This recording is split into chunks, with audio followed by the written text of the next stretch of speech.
ကတော့ကျွန်မညှိပြုတ်ဒီမှာလေးချက်မဲ့ဟင်းလေးရတယ်ဒီနေ့ကနားရက်ဆိုတော့ချက်စားမဲ့ဟာတွေပါစင်အတီးရွက်ကြိုက်တော့အတီးရွက်များပါစင်ဒါကတော့ခလေးလေးလာမယ်ဆိုတော့ခလေးလေးတော့ပြန်ချော်ပြီးတော့ပေါ့နော်တက်တက်လေးစီတက်ပါမယ်စင်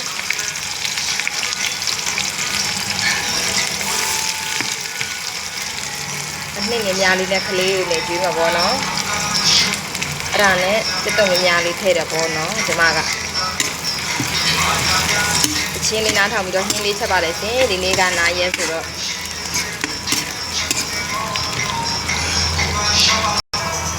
ကဲပစုံလေးဒီလိုနွမ်းလာပြီဆိုရင်တော့လောက်ထားတဲ့ပစုံလေးတွေထည့်ပါမယ်ရှင်ဒီလိုဆိုတော့အဲ့လိုလေးချက်ပေးဖြစ်ပါတယ်ဒါကခလေးလေးတော့ပေါ့နော်နည်းနည်းကြက်ကြက်လေးချက်မယ်ဆိုတော့ရေလေးနည်းနည်းလေးဆက်ဆက်လေးထည့်လိုက်ပါမယ်ရှင်ပြီးရင်တော့ပစုံကတော့လေကျမအချုံမုံနဲ့စားနေပြီးသားပေါ့နော်ခလေးတော့ဆိုတော့လေအချုံမုံလေးစားပြီးအများကြီးထည့်ချင်တော့နေထားတဲ့ဟာလေးနဲ့ပဲပစုံအချုလေးနဲ့ပဲကျွေးပါမယ်ရှင်ဝေးနေရော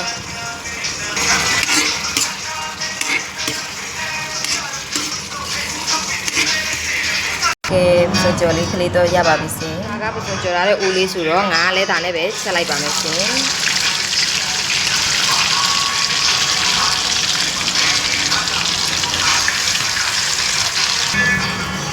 ငါလေးကိုစီတက်ပါတယ်ပြီးတော့ဒီမှာခရမ်းချစ်သီးလေးနဲ့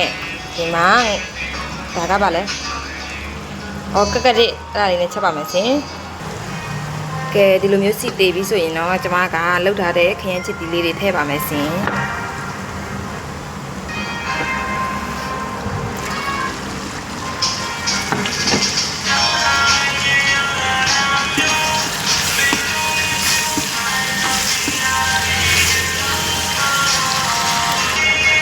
ခရမ်းချစ်ဒီလိုနှစ်လေးဖြစ်သွားရင်တော့ကျမကလှုပ်ထားတဲ့ငါးလေးတွေကိုထည့်လိုက်ပါမယ်ရှင်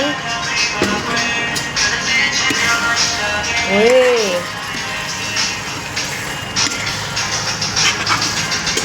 နောက်မှရေထည့်မယ်ပေါ့နော်သူ့ကိုဒီလိုမျိုးလေးလုံးပေးပါမယ်ရှင်အနှစ်လေးနဲ့အရင်ငါအနံမထွက်အောင်လို့ကျမကဒီလိုမျိုးလေးကြိုက်ပါတယ်ရှင်ရေမထည့်ခင်ဒီလိုမျိုးလေးကြကြလေးလုံးပေးမယ်ပေါ့နော်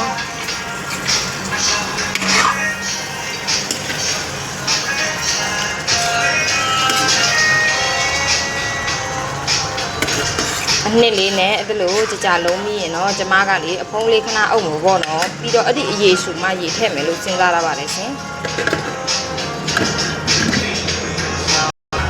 အခုကရေလေးထည့်ပြီးတော့နေတည်တင်လာပါမယ်ရှင်တချင်လေးနှာထောင်မဟင်းချက်တော့ပေါ့နော်ကျမဟုတ်လားအဲ့ဒါမှဖြစ်ကောင်းတော့အဲ့